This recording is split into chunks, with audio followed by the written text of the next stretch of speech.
भारत की जमीन के नीचे की कहानी, उसकी भूगर्भिक संरचना को समझने की कोशिश करेंगे सबसे पुरानी चट्टानों से। हाँ, वहीं से करते हैं। आर्कियान क्रम, आर्कियन सिस्टम, ये पृथ्वी की बिल्कुल शुरुआती चट्टानें हैं। मतलब धरती की जन्मपत्री का पहला पन्ना कह सकते हैं इनको। अच्छा, तो ये बनी कैसे थी? तब तो पृथ्वी एकदम नई नहीं होगी। हाँ बिल्कुल। सोचिए, पृथ्वी धीरे धीरे ठंडी हो रही थी, हर तरफ ज्वालामुखी। तो उन्हीं ज्वालामुखी से जो लावा निकला ना, हाँ, वो जम जम कर ये पहली चट्टानें बनी। इसीलिए ये मूल रूप से आग्नेय चट्टानें हैं, आग से बनी हुई। और जीवाश्म, मतलब जीवन के निशान, वो तो नहीं होंगे इनमें? नहीं, बिल्कुल नहीं। उस समय जीवन का तो नामो निशान ही नहीं था, तो जीवाश्म मिलने का सवाल ही नहीं उठता। लेकिन अरबों साल बीत गए, क्या ये आज भी वैसी ही हैं या बदल गई हैं? नहीं नहीं, वक्त ने और जमीन के अंदर की जबरदस्त हलचल, गर्मी, दबाव, उसने इनका रूप पूरी तरह बदल दिया। अच्छा, कैसे? ये रूपांतरित हो गई, मेटामॉर्फिक हो गई, मतलब काया पलट हो गया। ये नीस, शिस्ट जैसी बहुत ही कठोर रवेदार चट्टानों में बदल गई। समझ गया। और ये भारत में मिलती कहाँ है? क्या हर जगह है? नहीं, हर जगह तो नहीं। ये मुख्य रूप से हमारे प्रायद्वीपीय भारत, मतलब दक्षिण भारत का जो पुराना पठारी हिस्सा है ना, हाँ, उसकी बुनियाद बनाती हैं। करीब 2/3 हिस्सा इन्हीं चट्टानों पर टिका है। कर्नाटक, तमिलनाडु, आंध्र प्रदेश, मध्य प्रदेश, झारखंड, ओडिशा, राजस्थान के कुछ हिस्से, इन सब जगह ये मिलती हैं। 2/3 हिस्सा काफी ज्यादा है ये तो। हाँ, और पूरे पृथ्वी के भूगर्भीय इतिहास का लगभग 86.7% समय इन्हीं चट्टानों के बनने से जुड़ा है। अरे वाह! और ये सिर्फ फैली हुई नहीं है, इनमें खनिज भी खूब मिलते हैं। लोहा, तांबा, मैंगनीज, सोना, सीसा, जस्ता, धात्विक भी, अधात्विक भी। अच्छा, इसीलिए शायद इन्हें आधारभूत चट्टानें कहते हैं। बिल्कुल, ये वाकई आधार है। इनके अलग अलग नाम भी हैं जगहों के हिसाब से। जैसे बुंदेलखंड नीस, वो सबसे पुरानी मानी जाती है, और दक्षिण में नीलगिरी नीस। ठीक है, तो आर्कियन ने नींव डाल दी। अब इस नींव पर आगे क्या बना? चट्टानें टूटती फूटती भी तो हैं। हाँ बिल्कुल, अपरदन जिसे कहते हैं। तो आर्कियन चट्टानों के इसी टूटने फूटने और उसके मलबे के जमा होने से बनी अगली चट्टानें धारवाड़ क्रम की। अच्छा, धारवाड़, ये नाम कर्नाटक के धारवाड़ जिले से है ना? शायद वही मिली होंगी सबसे पहले। एकदम सही, उन्हीं के नाम पर है। तो क्योंकि ये मलबे यानी तलछट से बनी, इसलिए ये मूल रूप से अवसादी चट्टानें थीं। पहली अवसादी चट्टानें? हाँ, धरती की पहली अवसादी चट्टानें मानी जाती हैं ये। लेकिन क्या इनमें जीवाश्म मिले? अवसादी थीं तो मिलने चाहिए थे। नहीं, यहाँ भी जीवाश्म का कोई निशान नहीं मिला।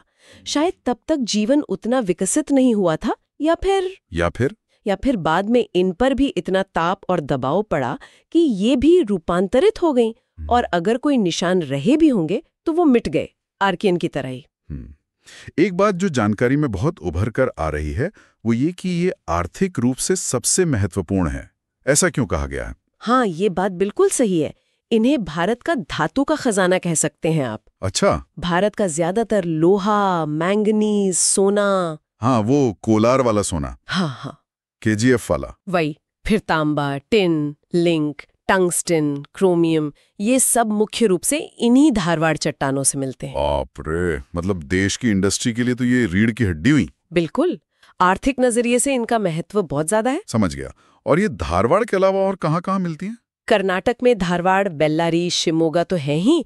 इसके अलावा अरावली पर्वत में, छोटा नागपुर पठार में, मध्य प्रदेश के बालाघाट, छिंदवाड़ा में, इन इलाकों में मिलती हैं। अच्छा, इनके भी स्थानीय नाम हैं, जैसे नागपुर जबलपुर में सौसर श्रेणी, कोलार में चैंपियन श्रेणी सोने वाली, बालाघाट में चिल्पी श्रेणी, गुजरात में चंपानेर श्रेणी। ठीक है। तो आर्कियन की नींव, फिर धारवाड़ की धातु वाली परत। अब कहानी और आगे बढ़ी। अगला नंबर किसका है? कुडप्पा क्रम। कुडप्पा सिस्टम। ये नाम भी किसी जगह से लग रहा है। आंध्र प्रदेश? हाँ, आंध्र प्रदेश का कुडप्पा जिला, ये धारवाड़ चट्टानों के टूटने फूटने और जमा होने से बनी। अच्छा, वैसे ही? हाँ, प्रक्रिया वही है, अपरदन और निक्षेपण। इनकी एक खास बात है कि ये अक्सर अर्धचंद्राकार यानी आधे चांद जैसी शेप में फैली मिलती हैं। अच्छा, ये तो दिलचस्प है। और जीवाश्म? नहीं, इनमें भी नहीं। ये भी धारवाड़ की तरह बाद में रूपांतरित हो गईं। तो इनमें क्या खास मिलता है? धारवाड़ जितनी धातुएं तो नहीं होंगी शायद। नहीं, उतनी तो नहीं, पर ये भी बेकार नहीं है। इनमें गैर धात्विक खनिज ज्यादा मिलते हैं, जैसे बढ़िया क्वालिटी का चूना पत्थर, जो सीमेंट में कम आता है। हाँ वही। फिर बलुआ पत्थर, संगमरमर, एस्बेस्टोस, थोड़ी मात्रा में तांबा, निकल, कोबाल्ट भी मिलता है। और इनका फैलाव मुख्य रूप से आंध्र में ही। हाँ, मुख्य रूप से आंध्र प्रदेश और तेलंगाना, कुडप्पा, कुर्नूल जिलों में। पर ये मध्य प्रदेश, राजस्थान, छत्तीसगढ़, तमिलनाडु में भी पाई जाती हैं। आंध्रा में इन्हें पापाधानी श्रेणी भी कहते हैं, वहां की नदी के नाम पर। ठीक है। कुडक्ता के बाद अब विंध्यन क्रम, विंध्यन सिस्टम, नाम से ही लग रहा है विंध्य पर्वत। जी बिल्कुल, विंध्य पर्वत श्रृंखला से जुड़ी हैं ये। जी। ये कुडप्पा चट्टानों के बाद बनी और इनके बनने की कहानी थोड़ी अलग है। अच्छा, कैसे? इनका निर्माण छिछले समुद्रों और नदी घाटियों में हुआ। पानी के नीचे जो तलछट जमा होती गई ना, उससे ये बनी। जलीय निक्षेपण कहते हैं इसे। और क्या ये भी रूपांतरित हुई? इनका कुछ हिस्सा हुआ है, पर ज्यादातर भाग अभी भी अपने असली अवसादी रूप में ही है। और यही एक बड़ा बदलाव आता है। क्या? इन चट्टानों में हमें जीवन के शुरुआती निशान मिलने लगते हैं। बहुत छोटे जीवों के जीवाश्म। अरे वाह, मतलब जीवन पनपने लगा था। हाँ, धीरे धीरे, ये उसका प्रमाण है। और ये चट्टानें किस चीज के लिए मशहूर हैं? कुछ खास मिलता है इनमें? जानकारी कहती है लाल बलुआ पत्थर, हीरे। बिल्कुल सही। हाँ। हीरे मध्य प्रदेश की पन्ना की खान। हाँ। और आंध्र की गोलकुंडा की खान, वो इसी विंध्यन क्रम की चट्टानों में है। सच? वो मशहूर हीरे यहीं से निकले? जी हाँ। और सिर्फ हीरे ही नहीं, भारत की कितनी ही ऐतिहासिक इमारतें, दिल्ली का लाल किला, आगरा का किला, फतेहपुर सीकरी, सांची का स्तूप, ये सब लाल पत्थर से बने हैं। हाँ, वो शानदार लाल बलुआ पत्थर इन्हीं विंध्यन चट्टानों की देन है। सोचिए, हमारी वास्तुकला की कितनी बड़ी विरासत इनसे जुड़ी है। कमाल है। और चूना पत्थर भी मिलता है शायद। हाँ, अच्छी क्वालिटी का चूना पत्थर भी खूब मिलता है, जो सीमेंट उद्योग के लिए बहुत जरूरी है। और इनका फैलाव विंध्यन पर्वत के आसपास ही होगा? हाँ, मुख्य रूप से विंध्यन पर्वत क्षेत्र में मध्य प्रदेश, दक्षिण पूर्वी राजस्थान, दक्षिणी उत्तर प्रदेश, बिहार, उत्तरी आंध्र प्रदेश तक फैली हैं ये। वाह, मतलब इतिहास, वास्तुकला, हीरे, सब इन चट्टानों में। अब कहानी में एक और बड़ा मोड़ आता है, गोंडवाना क्रम। ये नाम, क्या ये गोंडवाना लैंड से जुड़ा है, वो पुराना महाद्वीप? हाँ, उससे भी जुड़ा है, और मध्य प्रदेश के गोंड समुदाय से भी जोड़ते हैं इसे। इनका बनना उस लंबे दौर में हुआ जब पृथ्वी के दक्षिणी महाद्वीप एक साथ जुड़े थे, गोंडवाना लैंड। अच्छा, कार्बोनिफेरस से जुरैसिक काल के बीच का समय। बिल्कुल। उसी दौरान भारत के प्रायद्वीपीय भाग में लंबी दरार घाटियां बनी, रिफ्ट वैलीज जिन्हें कहते हैं। और उन घाटियों में क्या हुआ? उनमें नदियों ने खूब सारी तलछट जमा की, और उस समय के जो घने जंगल थे ना, हाँ, उनके पेड़ पौधे, जीव जंतु सब उसी तलछट में दबते चले गए। अच्छा। तो उन दबे पेड़ पौधों का क्या हुआ? क्या यहीं से कोयला? एकदम सही पकड़े। यहीं से वो चीज मिलती है जिसके लिए गोंडवाना चट्टानें सबसे ज्यादा जानी जाती हैं, कोयला। पढ़ने में आया था कि भारत का लगभग 98% कोयला इन्हीं में है। ये तो बहुत बड़ी बात है। हाँ, ये भारत की ऊर्जा कहानी का सबसे अहम अध्याय है। वो लाखों साल पहले दबे जंगल ही गर्मी और दबाव से कोयले में बदल गए। तो ये अवसादी चट्टानें हैं। हाँ, परतदार अवसादी चट्टानें, और भारत के कोयला संसाधनों की रीढ़ हैं ये। बढ़िया किस्म का बिटुमिनस कोयला इन्हीं से मिलता है। कहाँ मिलती हैं ये मुख्य रूप से? मुख्य रूप से नदी घाटियों में, दामोदर घाटी झारखंड बंगाल वाली, महानदी घाटी छत्तीसगढ़ उड़ीसा, गोदावरी घाटी महाराष्ट्र तेलंगाना आंध्रा, नर्मदा घाटी में भी। ये सचमुच देश का ऊर्जा भंडार है। अद्भुत। गोंडवाना के बाद अगला पड़ाव है दक्कन ट्रैप। ये ट्रैप का क्या मतलब है और ये कब बना? ट्रैप दरअसल स्वीडिश भाषा का शब्द है, जिसका मतलब होता है सीढ़ी। आप अगर इन चट्टानों वाले इलाके को देखें तो दूर से सीढ़ी जैसा नजारा दिखता है कई बार। अच्छा, हाँ, इसलिए ट्रैप। हाँ, और इनका बनना एक बहुत बड़ी घटना थी। मेसोजोइक काल के एकदम आखिर में, क्रिटेशियस युग में, करीब 6.6 करोड़ साल पहले। क्या हुआ था तब? पश्चिमी भारत में जमीन में बहुत बड़ी बड़ी दरारें खुल गईं, और उन दरारों से बेसाल्ट नाम का गाढ़ा लावा बड़े पैमाने पर बाहर निकला। ज्वालामुखी की तरह? हाँ, पर ज्वालामुखी के मुंह से नहीं, बल्कि लंबी लंबी दरारों से। वो लावा फैलता गया, परत तर परत जमता गया। इसे रियूनियन हॉटस्पॉट गतिविधि से भी जोड़ते हैं। ये आग्नेय चट्टानों का एक बहुत बड़ा क्षेत्र है। और इस लावे ने हमें क्या दिया?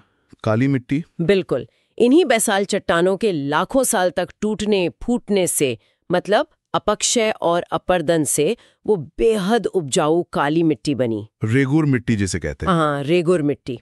पानी सोखने में माहिर और कपास की खेती के लिए दुनिया भर में मशहूर। तभी महाराष्ट्र और गुजरात, मध्य प्रदेश का वो इलाका कपास के लिए जाना जाता है। एकदम सही। भारत का एक बड़ा हिस्सा इस दक्कन ट्रैप से ढका है। मालवा पठार, दक्कन का पठार, गुजरात का काठियावाड़, ये सब। ठीक है, अब हम और नए दौर की तरफ आ रहे हैं। टर्शरी क्रम। ये तो काफी नई होंगी। हाँ, भूवैज्ञानिक समय में देखें तो ये गोंडवाना और दक्कन ट्रैप के बाद बनी। सेनोजोइक महाकल्प के टर्शरी युग में, करीब 6.5 करोड़ साल से 26 लाख साल पहले तक। इनका बनना किससे जुड़ा है? मुख्य रूप से हिमालय के बनने से।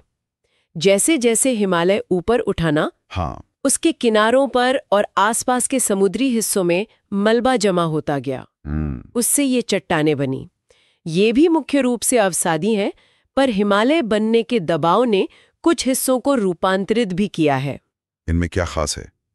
कोयला तो गोंडवाना में था। थोड़ा कोयला इनमें भी है। बचा हुआ लगभग 2% जो लिग्नाइट किस्म का होता है, उत्तर पूर्व में ज्यादा। पर इनकी असली पहचान है खनिज तेल, पेट्रोलियम। हाँ, पेट्रोलियम और प्राकृतिक गैस।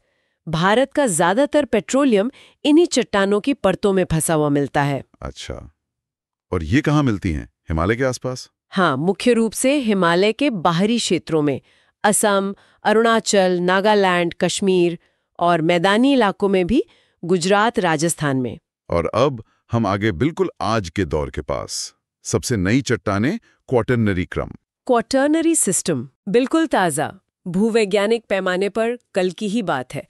इनका बनना क्वाटरनरी युग में शुरू हुआ, मतलब करीब 26 लाख साल पहले से, और ये आज भी बन रही हैं। आज भी? कैसे? ये मुख्य रूप से नदियों द्वारा बहाकर लाई गई मिट्टी, जिसे जलोढ़ कहते हैं, हाँ, हवा से उड़कर आई रेत, ग्लेशियरों से आया मलबा, इन सब के जमा होने से बनी है। इनमें खनिज मिलना मुश्किल है। तो जाहिर है ये तो मैदानों में मिलेंगी। गंगा का मैदान, सतलज का मैदान। बिल्कुल, उत्तर भारत का विशाल उपजाऊ मैदान इन्हीं क्वाटरनरी जमाओं की देन है। हमारे तटीय मैदान, नदियों के डेल्टा, सब इसी क्रम में बने। अच्छा। और हाँ, एक और बात, कश्मीर की वो मशहूर करेवा मिट्टी, जिसमें केसर उगता है, हाँ, वो भी इसी क्वाटरनरी काल में बनी। पहले वहां एक बड़ी झील थी, उसमें ग्लेशियरों से मलबा जमा होता गया, जिससे वो खास उपजाऊ मिट्टी बनी। थार रेगिस्तान के टीले भी इसी का हिस्सा है। वाह! तो आर्कियन की अरबों साल पुरानी नींव से लेकर आज बन रहे मैदानों तक, क्या गजब का सफर है ये।